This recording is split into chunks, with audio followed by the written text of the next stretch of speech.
ನಾವು ಸೌರಶಕ್ತಿ ಚಾಲಿತವಾದಂತಹ ಬೇಲಿನ ನಾವು ಇಂಟ್ರೊಡ್ಯೂಸ್ ಮಾಡ್ತಾ ಇದ್ದೀವಿ. ಈ ಬೇಲಿ ISI ಸ್ಟ್ಯಾಂಡರ್ಡ್ ಪ್ರಕಾರ ನಾವು ಮಾಡಿರ್ತೇವೆ.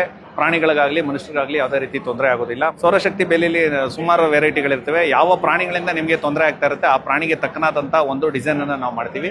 ಇದು ಸಣ್ಣ ಪ್ರಾಣಿಗಳು, ಮುಳ್ಳಹಂದಿ, ಕಾಡಹಂದಿ, ಜಿಂಕೆ, ಕಾಟಿ ಇಂಥ ಪ್ರಾಣಿಗಳು ಕೆಳಗಡೆಯಿಂದ ನುಸುಳಬಾರ್ದು ಅಂತ ಹೇಳಿ ಚೈನ್ ಲಿಂಕ್ ಫೆನ್ಸ್ ಹಾಕಿ ಮೇಲ್ಗಡೆ ಸೌರಶಕ್ತಿ ಬೇಲಿನ ನಾವು ಕೊಟ್ಟಿರ್ತೇವೆ. ಇನ್ನೊಂದು ರೀತಿ ರೋಪ್ ಬ್ಯಾರಿಯರ್ ಫೆನ್ಸ್ ಅಂತ ಮಾಡ್ತೀವಿ. ಇದು ಒಂದು ಕಂಬ ಸುಮಾರು 1.5 ಟನ್ ತೂಕ ಇರ್ತದೆ. ಮತ್ತೆ ಇದರಲ್ಲಿ ಬರುವಂತ ಲೈನ್ಗಳು 14 mm ರೋಪ್ ಹಾಕಿರ್ತೀವಿ. ಆನೆ ಇದನ್ನ ದಾಟಿ ಬರೋಕ್ಕೂ ಆಗಲ್ಲ, ಮುರಿಯೋದಕ್ಕೂ ಆಗಲ್ಲ. ಆ ರೀತಿ ರೋಪ್ ಬ್ಯಾರಿಯರ್ ಫೆನ್ಸ್ ಅಂತ ಕರಿತೀವಿ. ಇದನ್ನ ಬಿಟ್ಟರೆ ಇಲ್ಲಿ ಲೈವ್ ಪೋಸ್ಟ್ ಫೆನ್ಸ್ ಅಂತ ನಾವು ಮಾಡಿರ್ತೀವಿ. ಇದರಲ್ಲಿ ಆಂಗ್ಲರ್ಲು ಕೂಡ ಪವರ್ ಇರುತ್ತೆ. ಆನೆ ಒಂದು ವೈರ್ ಮುಟ್ಲಿ, ಆಂಗ್ಲರ್ ಮುಟ್ಲಿ ಕರೆಂಟ್ ಹೊಡೆಯುತ್ತೆ. ಅಕಸ್ಮಾತ್ ಆನೆ ಯಾವ್ದಾದ್ರು ರೀತಿ ಮರಗಳನ್ನ ತಳ್ಳಿದಾಗ ಈ ಆಂಗ್ಲರ್ ಇಲ್ಲಿ ಬುಷ್ ಡಬಲ್ ಇನ್ಸುಲೇಟೆಡ್ ಬುಷ್ ಅಂತ ಮಾಡಿರ್ತೀವಿ. ಈ ಆಂಗ್ಲರ್ನ ಟೈ ಮಾಡಿರುವಂತ ಒಂದು ವೈರ್ ಅದರಿಂದ ಕಳ್ಕೊಳ್ಳುತ್ತೆ. ಮತ್ತೆ ಈಸಿಯಾಗಿ ಬೆಂಡ್ ಆಗುತ್ತೆ, ಅದು ಮುರಿದೋಗೋದಿಲ್ಲ, ವಾಪಸ್ಸು ಆನೆಗೆ ರಿಬೌಂಡ್ ಆಗುತ್ತೆ. ಆ ಉದ್ದೇಶದಿಂದ ಆನೆಗೆ ಇದು ಬಹಳ ಎಫೆಕ್ಟಿವ್ ಆಗಿರುತ್ತೆ. ಟೆಂಟಕಲ್ ಫೆನ್ಸಿಂಗ್ ಅಂತ ಮಾಡಿದೀವಿ.